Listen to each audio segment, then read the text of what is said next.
Jadi ketika saya waktu kuliah itu saya melihat teman-teman saya memang mereka sudah bekerja terlebih dahulu. Mereka itu sudah jago banget Iya. loh kayak di bidang itu. Makanya saya termotivasi juga. Karena kan mereka bisa, kenapa sih saya enggak gitu kan. Makanya kalau rata-rata untuk masuk ke pertambangan itu kan harus ada dulu minimal experience itu 2 sampai 3 tahun. Jadi tidak langsung anak graduate bisa langsung kerja Iya, di sana oke. begitu. Eh, Berpikir idealis boleh, tapi coba deh realistis. Mending sekarang fokus untuk cari pengalaman, tambah skill, tambah ilmu untuk menunjang pekerjaan yang kalian inginkan.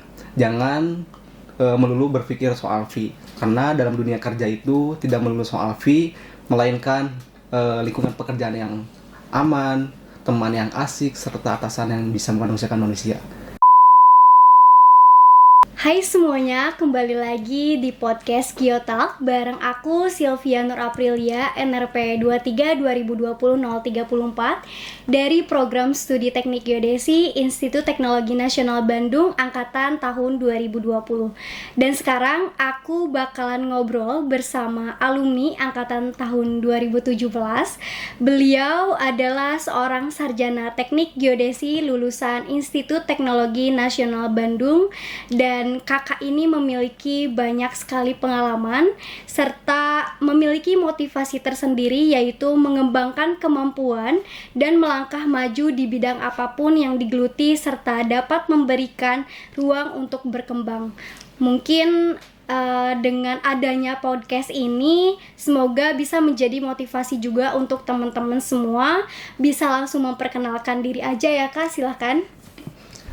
Oke, selamat siang semuanya. Perkenalkan, nama saya Rifki Muhammad, NRP 23 2017 064. Saya merupakan lulusan alumni Teknik Geodesi Tenas angkatan 2017 dan saya lulus di tahun 2021. Oke, aku bakalan sedikit cerita tentang Kang Rifki dulu ya. Mungkin aku panggilnya Kang Rifki aja ya. Oke, boleh. Kang Rifki ini lahir di Tasikmalaya tanggal 3 Agustus tahun 1999 dan sudah berpengalaman di beberapa bidang. Di antaranya pada saat zaman-zaman kuliah, Kang Rifki itu sambil menjadi asisten dosen dan juga koordinator di beberapa mata kuliah ya. Kemudian Kang Rifki juga menjadi asisten surveyor, kemudian naik ya tingkatannya menjadi surveyor beserta drafter begitu. Nah, ngomong-ngomong nih ya Kang, karena Kang Rifki sudah banyak sekali pengalaman di bidang geodesi, aku mau nanya nih Kang, karena ada beberapa pertanyaan yang pengen ditanyain ke Kang Rifki gitu ya. Bisa dijelasin nggak Kang terkait pertama kali Kang Rifki kerja itu di mana dan mendapatkan proyek apa? Oke. Begini ya, kalau untuk pertama kali saya kerja itu, saya mungkin flashback ke awal dulu. Di zaman kuliah, saya memulai dari pernah menjadi asisten praktikum, pernah menjadi asisten jadi basis data geospasial, ilmu ukur tanah, dan lain sebagainya. Nah, karena kan saya juga merupakan lulusan SMA ya, bukan dari SMK Geodesi atau pertama atau bagaimana. Jadi ketika saya waktu kuliah itu saya melihat teman-teman saya memang mereka sudah bekerja terlebih dahulu.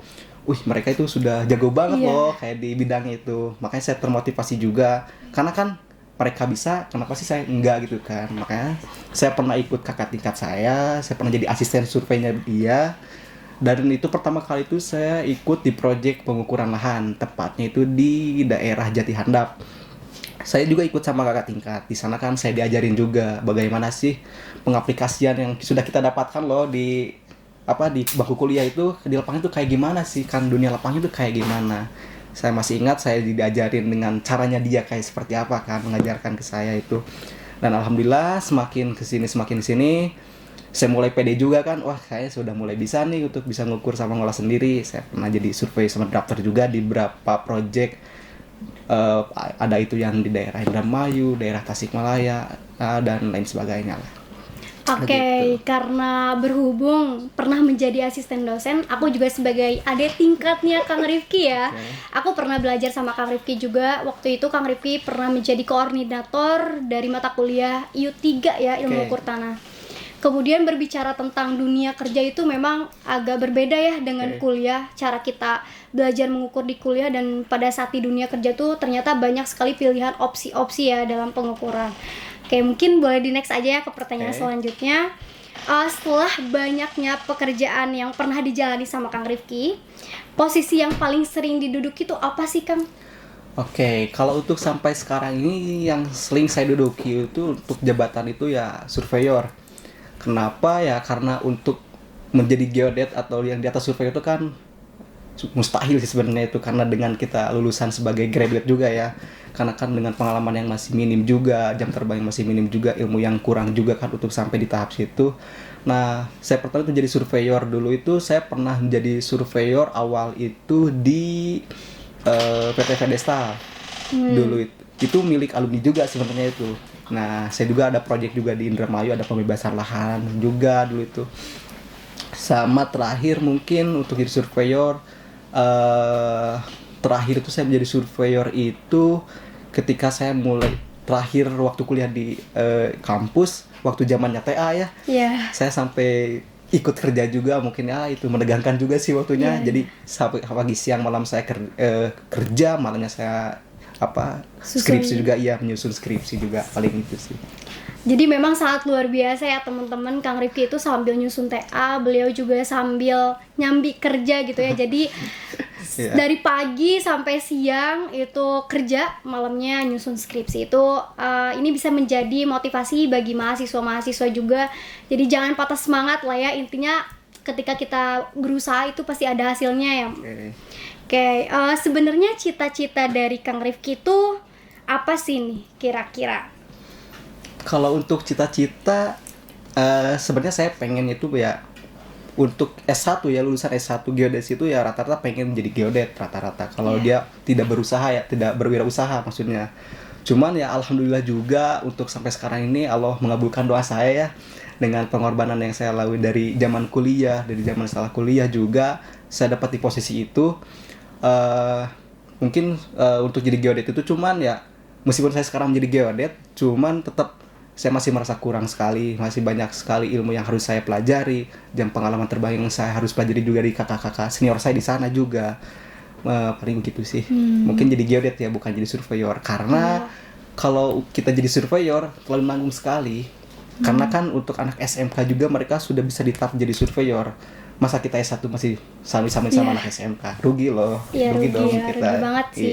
Nah mungkin dari tadi kita berbicara tentang surveyor, takutnya ini ada yang nonton tapi bukan anak geodesi atau mungkin intinya bukan anak teknik lah ya gitu. Mungkin bisa dijelasin gak sih Kang, surveyor tuh apa gitu? Oke, untuk surveyor itu mungkin berasal dari kata survei ya, yang melakukan survei, dan orangnya itu ya orang yang melakukannya atau si subjeknya. Jadi orang yang melakukan survei baik itu di lapangan terbuka atau di tanah, udara, laut, dimanapun juga. Jadi orang yang melakukan survei itu disebut surveyor. Oke, jadi sebenarnya orang geodesi juga sebenarnya kayak kerja tapi dia berkedok liburan gitu nggak sih? Ya bisa disebut juga kan? sih. Karena banyak sekali yang ukurnya tuh bukan hanya di Indonesia gitu. Maksudnya ada juga kan sampai yang ke luar negeri kayak Jepang. Terus kayak misalnya kalau di Indonesia tuh paling banyaknya kayak ke NTT, ke Sulawesi Selatan, seperti itu ya mungkin Kang. Oke. Kalau sekarang Kang Rifki lagi kerja di mana dan posisinya di bidang apa gitu? Kalau untuk sekarang ini saya tuh lagi kerja di PT Jaya Abadi Semesta yang merupakan anak cabang dari 28 Ayuda Group. Nah, perusahaan saya ini bekerja di bidang pertambangan. Nah, posisi saya di sini itu sebagai geodetic engineer, tapi lebih ke foreman main surveyornya di sana. Oke, jadi geodesi itu bukan hanya melulu terkait kita harus kerja menjadi surveyor. Intinya bukan hanya tukang ngukur lah ya Kang ya. Kita juga bisa bekerja di bidang pertambangan karena di pertambangan juga itu banyak sekali orang teknik dari lingkungannya, kemudian geologinya, geodesinya. Jadi kita bisa berkolaborasi seperti itu. Nah, Kang, ngomong-ngomong pertambangan ya, aku juga sebagai perempuan kayak tertarik gitu ya mau kerja di bidang pertambangan. Nah, kira-kira susah nggak sih masuk ke pertambangan tuh? Karena aku perempuan nih, tenaganya pasti beda ya dengan laki-laki gitu. Oke, paling mau nambahin dulu ya kata-kata dari Sylvia dari awal. Jadi untuk di dunia tambang itu tidak harus melulu seorang tambang saja. Jadi banyak sekali cabang ilmu yang memang bukan sekali anak tambang. Contohnya ada anak geodesinya, ada anak pertambangan, geologi, anak teknik lingkungannya, ada kesehatan masyarakatnya. Dan kita di sana bersinergi kan untuk membangun untuk pertambangan supaya beras itu kayak gimana. Karena di setiap bidang itu karena kan mempunyai tupoksinya masing-masing. Contohnya seperti saya kan anak geodesi. Berarti di sana itu ya membuat petanya, merencanakan pengukurannya kayak gimana, kayak mengaplikasikan dunia di lapangan 3 dimensi ke 2 dimensi, lalu kita balik lagi di dimensi ke 3 dimensi, kayak gitu. Terus untuk pertanyaan Sylvia yang sebenarnya kan kita itu perempuan, bisa gak sih untuk kerja di tambang? Karena kan identiknya laki-laki ya, kayak gimana? Bisa sekali. Di perusahaan saya aja banyak sekali perempuan yang kerja di sana. Mungkin cuma posisinya tidak akan jadi surveyor. Tapi itu balik lagi ke orangnya sih, kalau mau ya silahkan. Cuman kan di identiknya laki-laki. Karena kan untuk ditambang itu kan banyak juga yang posisi GA atau GIS GIS officernya, ada untuk staff GIS-nya juga, atau tim pengolah datanya juga, atau bisa juga CV itu kalau mau minat misalnya kan sekarang ikut himpunan ya? Iya, aku ikut misalnya himpunan kan di himpunan ada divisi apa namanya tuh yang bukan medis yang apa buat yang divisi medis yang buat keselamatan gitu ya. Nah, di sana kan bisa ikut jadi K3-nya di sana, tinggal ikut sertifikasi. Jadi ya komprehensif lah di dunia tambang itu. Bukan hanya cuma melulu laki-laki dan bukan hanya cuma melulu geodesi juga, begitu. Kira-kira nih waktu masuk terjun di dunia pertambangan mungkin kan dari Kang Rifki juga itu pertama kali ya. Berarti banyak sekali ilmu-ilmu di luar geodesi yang Kang Rifki dapat ya? Oh iya, betul. Karena memang kita yang saya pernah alami sebelumnya kan di geodesi itu cuman ya sekedar pengukuran topografi atau MC0 kayak gitu saja. Dan kita masuk ke dunia baru, kita keluar dari zona nyaman kita nih. Terus saya masih muda juga kan, jadi dilihat di sana itu, ternyata masih banyak ilmu yang baru saya pelajari di sana. Ketika contohnya saya mendengarkan ada pekerjaan pick up titik bor, kayak stack out titik bor, terus ada topo ori juga yang biasa kita kenal hanya cuma sekelas topo saja, toponimi atau topografi, ternyata ada bedanya juga loh. Dari segi centeringnya juga, centering konstruksi dengan centering anak tambang itu berbeda. Kalau pengen tahu ya coba deh masuk dulu ke dunia pertambangan. Kalau boleh tahu nih, karena ngomong-ngomong pertambangan ya, kan biasanya kalau ngukur tuh alatnya masih total station. Nah, kalau misalnya biasanya digunakan di dunia pertambangan tuh apa sih alat ukur yang digunakan yang biasanya? Kalau untuk dunia geodesi kan ini kan untuk akuisisi data ya. Untuk alat sama-sama saja yang digunakan, ada alat total station, ada geodetik juga, bisa kan pakai RTK juga, bisa pakai drone juga. Dan semua alat itu kan digunakan sesuai fungsinya atau tupoksinya masing-masing. Maksudnya kalau untuk RTK kan lebih bagus itu dipakai di alat terbuka, di lapangan terbuka. Jadi kita bisa pakai untuk monitoring level, untuk topo clearing dan sebagainya. Kalau untuk di topo ori kan itu topo clearing, jadi topo yang belum pernah ditopo sama sekali.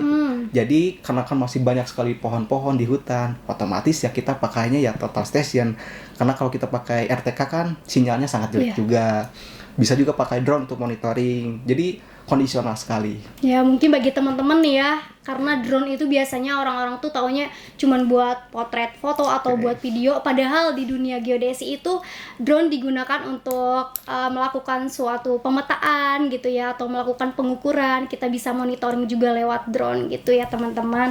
Oke, lanjut aja. Nah, Kang Rifki itu dapat info loker kerja di dunia pertambangan tuh dari mana sih?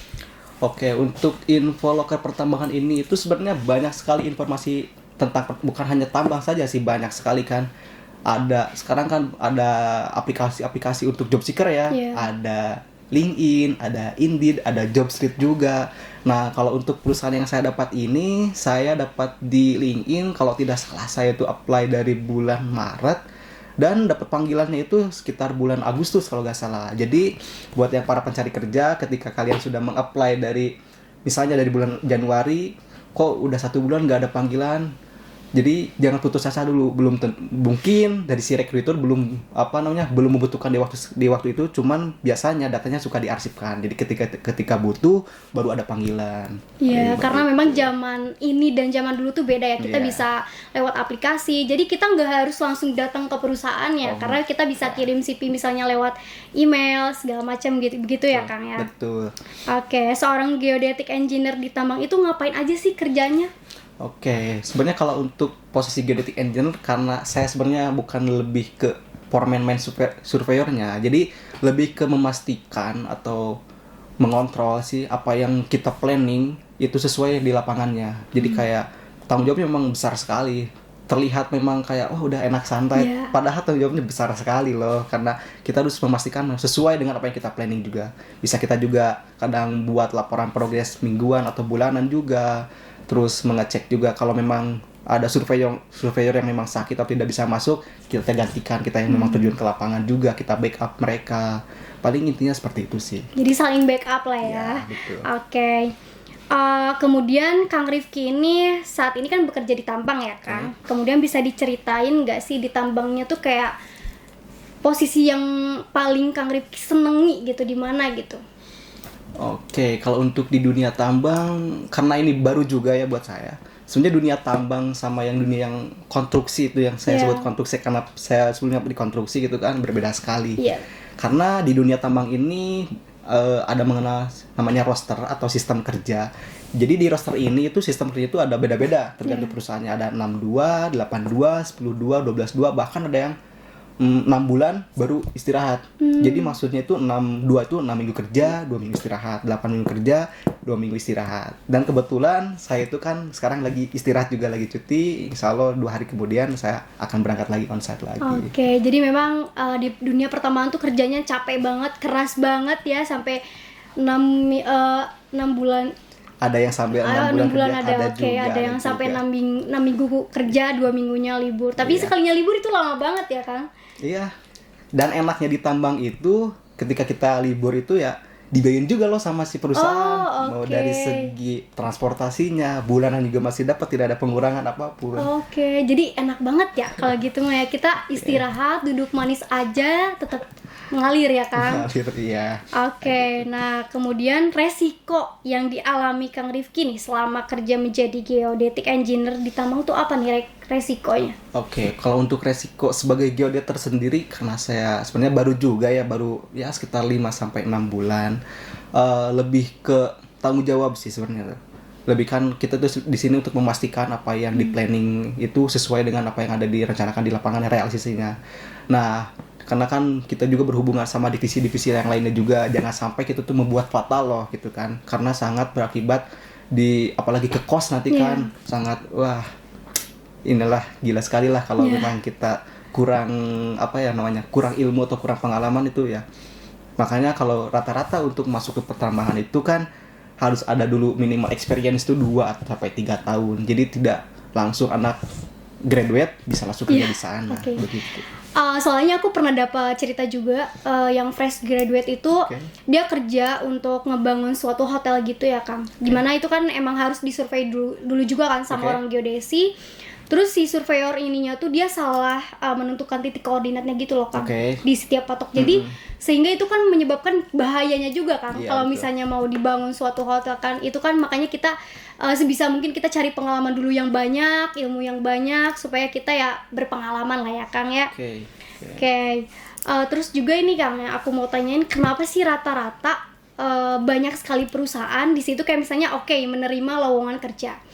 Persyaratannya itu orang-orang yang lulusan dari survei dan pemetaan, tapi di situnya teknik sipil bukan teknik geodesi. Kenapa tuh, Kang? Oke, kalau sebenarnya kalau setahu saya untuk dunia sekarang itu tidak, kalau misalnya lulusan dicari atau nge-hire lulusan teknik sipil, cuman dari segi top tupoksi atau job desk kok seperti anak geodesi ya, kayak gitu kan. Sebenarnya untuk lihat jurusan itu sekarang udah tidak relate juga. Bisa soalnya di saya juga survei ada juga anak geofisika. Ada juga anak geologi. Padahal kan itu ranahnya anak geodesi loh. Jadi kalau untuk sekarang itu karena dunia digital juga udah. Jadi pengetahuan itu harus komprehensif. Jangan hanya karena kita lulusan geodesi, jadi yang kita tahu cuma hanya ilmu geodesinya saja. Pelajarilah ilmu-ilmu lainnya juga. Karena untuk persaingan dunia sekarang itu memang ya sangat berat sekali begitu. Mungkin pada setiap jurusan gitu itu punya bidangnya masing-masing ya. Contohnya misalnya geologi. Geologi itu kan mempelajari tentang tanah-tanah gitu kan. Di dunia pertambangan itu butuh juga ya Kang orang-orang geologi untuk mengetahui tanahnya ini mengandung apa. Kemudian kalau misalnya geodesi itu ya itu mengukur. Jadi supaya tahu tuh saat ini tuh ukurannya berapa segala macam. Kalau geofisika itu lebih ke masa depan nggak? Ya, betul. Meneliti kan ya. Betul. Lebih ke prediksi sebenarnya. Oke, prediksi ya. Ya, jadi mungkin bagi teman-teman yang mau masuk ke teknik geologi, teknik geodesi atau teknik geofisika, karena banyak sekali orang-orang yang nggak tahu tuh teknik geodesi Kang. Teknik geodesi itu sebenarnya ngapain gitu-gitu Kang. Jadi emang nggak banyak yang tahu, padahal geodesi itu ada geomatikanya juga ya Kang. Kira-kira bedanya geomatika dan geodesi itu apa nih Kang? Kalau sebenarnya saya kurang tahu juga sebenarnya apa. Cuman kalau dari segi mungkin dari istilah katanya kan geodesi diambil dari kata geo sama desi, yang artinya geo itu bumi, desi itu ukuran bumi, sedangkan geomatika itu geo itu bumi, matika itu adalah perhitungan atau ukuran. Sebenarnya sama-sama saja. Esensinya itu dari geodesi sama geomatika untuk penentuan posisi atau untuk pemetaan begitu saja. Mungkin banyak sekali nih ya yang kita dapetin dari Kang Rifki nih. Sekarang lanjut ke pertanyaan yang mungkin agak sensitif, tapi ini mungkin bisa bikin teman-teman yang nonton semangat nih Kang. Terkait gaji di tambang tuh berapa digit nih Kang? Kalau boleh tahu. Kalau untuk di tambang itu sebenarnya untuk masalah gaji itu relatif sebenarnya, tergantung dari posisinya sama udah berapa lama dia kerja juga kan, bersama dengan kinerja juga kayak gimana. Cuma kalau untuk rata-rata rate di staff engineer ya atau staff ya kayak gitu, mungkin 2 digit masuk deh. 2 digit nih ya, Kang Rifki kayaknya udah dapat 2 digit ya teman-teman. Jadi memang di pertambangan tuh gajinya sangat luar biasa ya. Kalau untuk setahu saya kalau untuk di dunia pertambangan itu mungkin gajinya itu tidak satu ya. Jadi ada gaji pokok, ada tunjangannya juga. Belum kalau mungkin sudah produksi itu ada gaji tambang atau yang sering kita sebut gaji tongkangnya loh kayak gitu kan. Terus ada gaji akhir tahun juga, bonus akhir tahun. Ada belum ada juga bonus dari atasan yang tiba-tiba mendadak, ini tiba-tiba masuk apa ya. Banyak sekali sih. Jadi mungkin ayo teman-teman kalau memang pengen masuk dunia tambang, kita welcome di sana. Karena sekarang dunia tambang lagi naik daun juga. Dan peran geodesi di dunia tambang itu sangat dibutuhkan sekali. Ya Nah jadi bagi teman-teman ya mungkin nih gajinya sangat luar biasa. Ini bisa dijadikan opsi juga ya kerja di pertambangan. Karena memang sebenarnya kalau untuk teknik tuh luas ya Kang. Kerjanya mau kemana, mau di bidang pertambangan, atau kita mau jadi surveyor, atau misalnya kita mau di konstruksi. Ya itu banyak banget sih pilihannya. Tapi kalau konstruksi itu lebih banyak anak-anak teknik sipil nggak sih Kang? Kalau untuk konstruksi ya lebih diidentiknya lebih anak sipil. Cuman tidak menutup kemungkinan banyak juga anak geodesi yang di sana. Karena kan untuk pemasangan patok, boflang juga itu kan rata-rata anak geodesi yang melakukan. Belum juga untuk survei verticality-nya juga itu rata-rata anak geodesi yang melakukannya. Cuman lebih karena konstruksi lebih material, jadi lebih diidentiknya anak sipil. Oke. Nah dari seluruh pekerjaan yang pernah dijalani Kang Rifki nih ya, yang paling berkesan itu pas lagi di mana dan lagi ngerjain project apa? Yang paling berkesan itu, saya masih ingat ketika di tahun 2021, ketika saya di tingkat akhir di semester 8. Jadi saya kerja lagi nyusun skripsi juga tuh di situ tuh. Jadi yang awalnya itu target saya ada kerjaan kan dari kakak tingkat juga dulu itu sekitar 4 bulan. Jadi pagi siang saya kerja, malamnya saya nyusun skripsi yang memang capek banget. Cuman ya karena saya dengan motivasi pengen lulus tepat waktu ya saya lakukan. Sampai kan ada teman saya juga angkatan 2017, dia sampai ya untuk kemauan untuk lulus 4 tahunnya juga terganggu ya karena memang capek sekali. Jadi kalau bisa buat teman-teman kalau memang masih lagi nyusun skripsi, meskipun yang kalian ambil cuma mata kuliah skripsinya saja, fokus saja di skripsi. Karena godaannya kalau untuk dunia skripsi itu sangat berat sekali, apalagi dari malasnya. Apalagi ini ditambah lagi sambil kerja. Jangan sampai pikiran kalian bercabang di sana. Iya. Ya, gitu aja. sambil kerja aja itu berat, karena aku juga pernah berpengalaman menjadi asisten dosen di bidang pemrograman ya kalau aku tuh Kang. Emang kayak aduh nih sambil ngerjain asisten dosen sambil ngajar adik tingkat, terus kita juga sambil ngerjain tugas kita udah sangat luar biasa kerasa capeknya ya, apalagi nih sambil kerja nih bener-bener kerja di suatu perusahaan gitu. Kemudian tantangan yang bakal dihadapi oleh seorang fresh graduate itu apa ya? Tantangannya gitu. Mungkin untuk tantangan seorang fresh graduate itu sama semuanya. Jadi yang pertama itu setahu saya tantangan yang pertama itu karena kurangnya pengalaman. Karena kan sebagian besar saya bisa pastikan juga recruiter itu lebih memilih orang yang berpengalaman daripada orang yang memang mempunyai value atau nilai IPK yang sangat tinggi cuma dia baru lulus. Karena pertimbangannya sangat besar juga. Yang kedua itu bisa juga dia itu karena ekspektasi yang terlalu tinggi. Karena kan rata-rata S1, wah saya pengen kerja di tambang, ya saya pengen jadi geodet. Karena lulusan S1 kan jadi ini, masa sih jadi surveyor. Cuman untuk bisa sampai ke tahap seperti itu tuh butuh perjuangan juga loh. Apakah kemampuan Anda sudah bisa sampai di titik sana? Begitu. Jadi cobalah agak realistis sedikit. Jadi kalau mau saya kasih tips sedikit, mungkin misalnya kita pengen kerja di tambang nih. Apa saja sih yang harus kita kuasai, harus bisa kerja di tambang? Contohnya kan harus bisa geodetik, harus bisa total station, harus bisa RTK, harus bisa drone juga. Nah kita mulai rintis nih. Jadi karena saya belum bisa geodetik, jadi belajar atau cari pelatihan atau cari project tender kan bisa sampai chat kakak tingkat juga kan di himpunan kan bisa kan cari relasi juga. Udah bisa gitu dibutuhkan kemampuan drone, kita pelajari juga. Nah ketika semua kemampuan sudah kita mumpuni, baru kita dengan pede bisa apply. Begitu paling. Oke, itu udah beserta dengan tipsnya ya bagi teman-teman fresh graduate yang ya bakal dihadapi sama kita tuh gimana sih? Kenapa sih? Karena emang banyak sekali mahasiswa yang takut gitu kan, kayak duh gimana nih aku lulus, aku mau kerja di mana, aku bingung banget. Itu pasti banyak banget karena kan kadang nggak sesuai sama ekspektasi kita gitu. Terus juga nih Kang, berbicara tentang fresh graduate ya, tadi kan ada disinggung terkait IPK, nilai bagus ya. Kalau menurut Akang lebih baik IPK besar tapi kita mengambil judul yang biasa aja, atau IPK kita ya udahlah nggak apa-apa gitu tapi kita ngambil judul yang bagus nih Kang gitu, karena kan setiap judul tuh ada yang di bidang fotogrametri, terus GIS kayak gitu-gitu. Nah mungkin kalau dari Kang Rifki tuh kayaknya gimana? Jadi ini untuk orang yang sedang TA ya intinya. Banyak sekali nih mahasiswa yang sedang melaksanakan TA Kang nih. Jadi untuk dunia TA ini sebenarnya balik lagi ke pribadinya masing-masing. Jadi sebenarnya untuk masalah susah atau gampang itu balik lagi pribadinya masing-masing kalau menurut saya pribadi. Jadi cuman yang saya tekankan atau mungkin saya kasih tahu itu sepengalaman saya. Jadi ketika kalian lagi nyusun skripsi itu goals akhirnya apa sih? Kadang tidak berbanding lurus dengan kemauan. Contohnya dia itu saya pengen lulus 4 tahun loh. Cuman dia ngambil judul yang sangat susah. Contohnya LIDAR atau contohnya ke TLS. Bukan masalah susah atau gampang, cuman kan kalau misalnya ke TLS kita kan harus ambil dulu data ke lapangan, kita prepare dulu persiapan alat atau gimana, persiapan lokasinya juga di mana. Terus harus melakukan pengolahan dulu kan, belum nanti penulisannya kayak gimana.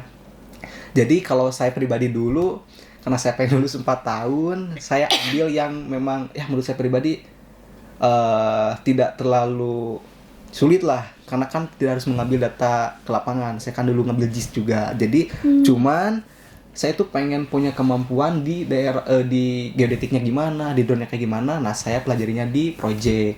Jadi saya strateginya seperti itu dulu.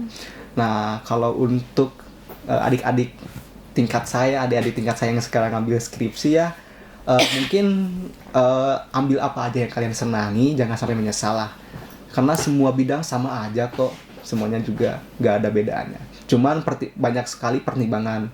Karena kalau kalian misalnya pengen bisa TLS, cuman ya resikonya mungkin atau nggak bisa 4 tahun ya resikonya, cuman kalian dapat ilmu yang lebih gitu kan. Begitu saja sih. Jadi balik lagi ya ke pribadinya mahasiswanya masing-masing gitu begitu. Nah berbicara tentang TA juga, itu apakah kita bisa ngambil nggak sih data-datanya pada saat kan Kang Rifki TA sambil bekerja? Oke. Bisa nggak sih kita ngambil datanya tuh dengan apa yang sedang kita kerjain gitu? Oh, bisa sekali. Justru bagus sekali kalau seperti itu. Cuman kalau untuk sekelas TA itu kan kita meneliti ya. Jadi misalnya kita melakukan pengolahan, kita ambil data nih, yang satu pakai terrestris, yang satu pakai drone. Bisa saja kita integrasikan atau kita masukkan. Jadi ada perbandingan ketelitian nih dari drone sama si terrestris itu bagaimana. Dari ketelitian, dari segi efektivitas, karena kan untuk sekelas TA itu kan lebih meneliti ngebandingin hasil ketelitian dari dua alat kayak gitu. TA juga bisa mengembangkan dari yang sebelumnya mungkin ya? Oke, iya bisa juga seperti itu, iya. Kalau lebih bagus sebenarnya kalau untuk TA itu kita melanjutkan dari kerja praktek kita. Jadi kita kembangkan lagi, misalnya KP kita tentang terrestris nih, pakai alat atau test station. Untuk TA-nya kita pakai drone atau pakai lidar, jadi kita bandingin. Jadi udah tinggal lanjutin aja kan. Bab 1 sudah ada, bab 2 sudah ada, bab 3 tinggal tambahin, bab 4 tinggal hasil analisis kayak gimana. Jadi lebih cepat. Cuman rata-rata anak-anak di Tenas itu KP-nya apa, TA-nya apa. Iya, kadang nggak sesuai ya. Iya, Misalnya kadang nggak KP-nya sesuai. ambil hidrografi, TA-nya ngambil apa, Iya. beda-beda ya Kang. Terus kalau misalnya di perusahaan yang sedang Akang tempati sekarang, Oke. itu banyak sekali nggak sih mahasiswa-mahasiswa yang sedang melaksanakan TA? Kalau untuk di perusahaan saya, untuk mahasiswa tidak ada ya. Paling ada juga anak MT atau FGDP. Jadi, rata-rata anak graduate itu di tahun pertama atau tahun kedua itu mereka pasti karena kurangnya pengalaman ya. Jadi mereka cari pengalaman dari program FGDP kan, Fresh Graduate Development Program atau Management Training. Jadi di sana kan mereka cari ilmu, cari pengalaman juga, jam terbang juga. Nah, paling bisa banyaknya anak MT sih di sana. Jadi memang sungguh luar biasa ya Kang di dunia pekerjaan ini, makanya kami di sini langsung mengundang Kang Rifki secara langsung supaya para mahasiswa-mahasiswa khususnya mahasiswa yang mengambil teknik geodesi bisa mengetahui ilmu-ilmu geodesi di bidang pertambangan tuh seperti apa. Nah, mungkin Kang Rifki bisa memberikan sepatah atau dua patah untuk para mahasiswa supaya semakin semangat dalam belajar begitu. Oke, terima kasih atas kesempatannya. Mungkin pesan saya buat yang emang lagi cari kerja kan dari tadi kan bertanya-tanyakan soal tentang pekerjaan, khususnya untuk fresh graduate, berpikir idealis boleh, tapi coba deh realistis.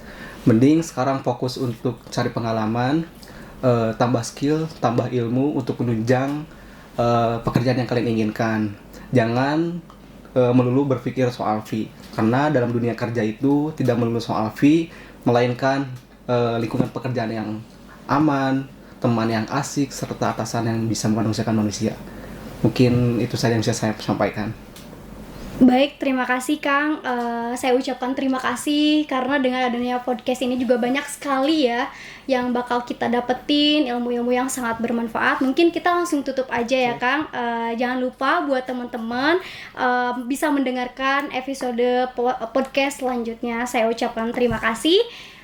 Saya Sylvia Nur Aprilia dan Saya Rifki Muhammad. kami pamit undur diri. Bye-bye. Sampai jumpa. Sampai jumpa.